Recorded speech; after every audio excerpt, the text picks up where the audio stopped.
Olá, aqui é o Alisson e hoje eu vou comentar sobre o livro A Farmácia de Ayn Rand, Doses de Anticoletivismo, de Denis Xavier.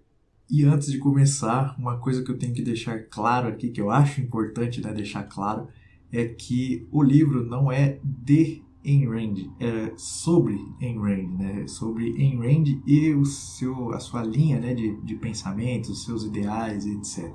E mesmo tendo me sentido enganado durante a leitura, né, quando eu notei isso de fato, porque eu realmente achei que era um livro de Ayn Rand, né, pelo nome ali na capa, né, num tamanho colossal, eu imaginei que fosse, porém eu entendo que foi culpa minha, né, o marketing aí é muito bom e eu também não prestei tanta atenção assim, mas mesmo assim eu ainda me senti um tanto enganado, porque eu imaginava ter comprado, né, um livro de Ayn Rand, e no final das contas eu acabei comprando um livro de um autor falando sobre Ayn Rand. E eu não gosto muito desse tipo de livro, né, porque você sempre acaba indo enviesado, né? Você sempre acaba indo pelos olhos de uma outra pessoa e às vezes a sua interpretação vai ser um pouco diferente, você fará conexões diferentes, né, com toda a sua experiência de vida com o que você estiver lendo ali sobre aquele autor. E no caso da Ayn Rand, eu já tinha lido, por exemplo, o Cântico, que eu preciso gravar e trazer aqui para o canal, mas já tinha esbarrado também em outros livros, né, da autora, quando pesquisando sobre psicologia, sociologia, etc. Então, ela não me é completamente estranha, né, como autora. Mas, mesmo assim, eu fui, né, seguir na leitura ali até o fim e separei algumas das coisas aqui que eu gostei do livro. Bom, e nesse livro, então, o que o autor ele tenta fazer é tornar mais palpável, assim, eu diria, o pensamento de Ayn Rand, né? Esse anticoletivismo, esse objetivismo de Ayn Rand.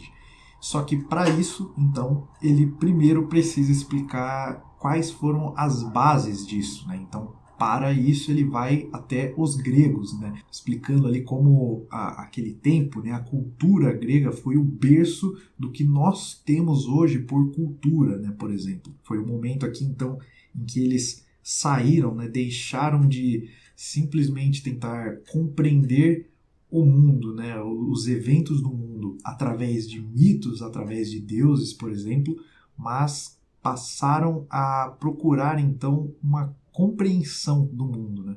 Através de eventos físicos, então, saindo do mito, né? Saindo da imaginação, dos deuses, etc., mas entendendo então as coisas pelo mundo real, né? Pelos eventos físicos que geram, né, essas coisas. Já adentrando ali aos poucos, então, o que a gente vai conhecer depois como método científico, né? E aí, sobre essa importância, né, dos gregos, eu separei um trecho aqui. Em particular, sobre esse terreno, percebemos a originalidade dos gregos com força emblemática. Enquanto outros povos construíram antes deles conhecimentos rudimentares de matemática, medicina, astronomia, apenas os gregos souberam, mediante o uso sofisticado da razão, transformar aqueles conhecimentos, ainda não formulados num corpus bem articulado, em conhecimentos sistemáticos e, logo, propriamente científicos. Mostrando então a importância, né, do desenvolvimento dessa razão, dessa racionalidade, né, para sair então desse mundo do mito para o mundo científico, né, para o mundo real. Mas isso é uma escolha, né, isso é opcional. E aqui então eu vejo alguma relação, né, desse livro aqui, do autor falando, né, sobre Ayn Rand, com o livro do Paulo Freire, né, Educação e Mudança, onde ele vai mostrar ali que o homem, né, ele tem a escolha de se tornar, né, consciente. Então eu separei aqui dois trechos que eu acho que fazem menção àquele vídeo ali do Paulo Freire. O homem pode escolher não pensar, simples assim. Pode escolher não focar a sua mente, não dirigi-la, não criar estado de atenção ou de consciência ativa. Um homem que desiste de focar sua mente para atingir uma consciência elaborada da realidade, com um objetivo bem determinado por cálculo racional, abraça a condição, em termos randianos, subhumana, ou indigna da condição humana de que dispõe. E o outro trecho: um homem racional trabalha pela vida, um indivíduo irracional Ao contrário do que crê estar fazendo, trabalha para a sua morte, mais rápida ou mais lenta, mas para a sua morte. Em linguagem inadequada, diz Rand, poderíamos dizer que o único mandamento moral do homem é pensarás. Linguagem inadequada, porque não se trata de um mandamento, mas sempre de uma escolha. A razão não aceita mandamentos. Nada é dado ao homem na terra, exceto um potencial e o material para realizá-lo, enfatiza Rand. Somos seres focados em potência, mas precisamos colocar isso em ato. E o que eu acho interessante nessa linha de pensamento, né, do objetivismo aqui de Ayn Rand é que você reconhece, você enxerga o mundo pelo que ele é, né, e não por aquilo que você gostaria que ele fosse. Porque com isso nós deixamos de nos levar, né, por nossos próprios pensamentos, né, nossos ideais e etc. O que faz com que a gente consiga lidar melhor com o mundo real, né, tomar melhor ali decisões melhores, né, por exemplo. E através então desse objetivismo, né, o pensamento da Ayn Rand ele vai levar a gente para algo que é conhecido como um egoísmo randiano, né, por exemplo, onde ela defende ali o egoísmo, mas explicando o que de fato ela quer dizer por egoísmo e qual é o papel que um egoísmo como esse desempenharia então na nossa sociedade, né? E aí sobre esse egoísmo então, né, randiano, eu separei um trecho aqui. Um amor abnegado, desinteressado, é uma contradição em termos. Significa que se é indiferente ao que se valoriza. A preocupação com o bem-estar daqueles que se ama é uma parte racional do interesse egoísta. Se um homem que é perdidamente apaixonado por sua esposa gasta uma fortuna para curá-la de uma doença perigosa, seria absurdo afirmar que o faz como um sacrifício por ela, não por ele mesmo, e que não faz nenhuma diferença para ele, pessoal e egoisticamente, que ela viva ou morra.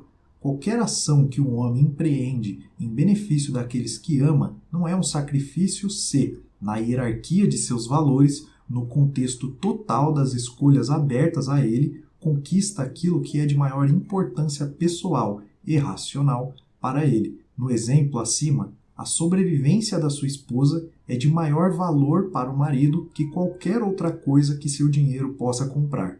É de maior importância para a sua própria felicidade. E, portanto, sua ação não é um sacrifício.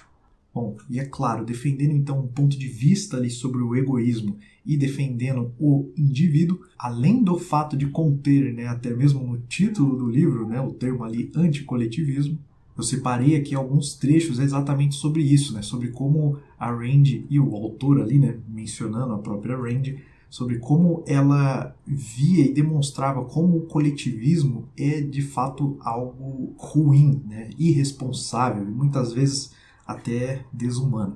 Eu separei alguns trechos aqui sobre isso. Coletivistas defendem o sacrifício de todos os direitos individuais, a dissolução dos indivíduos em nome dos interesses de um grupo, seja ele dotado da configuração que for. Paradoxalmente, não se cansam de afirmar serem defensores de minorias. Irônico isso, para dizer o mínimo, pois a menor minoria da Terra é o indivíduo. Aqueles que negam os direitos individuais não podem se declarar defensores das minorias. Tem um outro trecho ainda sobre esse assunto onde faz uma menção à Rússia, né, que diz assim: a Rússia soviética é o exemplo mais claro, mas não é o único, das realizações das mentalidades coletivizadas. 2 gerações de russos viveram, trabalharam e morreram na miséria, esperando pela abundância prometida pelos seus governantes, que pediram paciência e austeridade comandada, enquanto construíam uma industrialização pública e matavam a esperança pública em prestações de 5 anos. No início, as pessoas morriam de fome, enquanto esperavam geradores elétricos e tratores. Ainda hoje, estão morrendo de fome, enquanto esperam por energia atômica e viagens interplanetárias. E o último trecho aqui, então, sobre esse assunto, que eu acho que é um dos mais polêmicos, né? Que diz assim: o fato é que a esquerda se apossou de causas legítimas, direitos civis, sufrágio feminino, etc. Misturou as suas teses revolucionárias, dentre elas a destruição da família tradicional, e formou uma sociedade de revoltados, cujas demandas não precisam ser solucionadas, pois a revolta constante é o que importa. Defendendo tais causas, tem o seu eleitorado garantido. Assim, faz de pobres, negros, mulheres, homossexuais e todos aqueles que denominam oprimidos seus escravos ideológicos.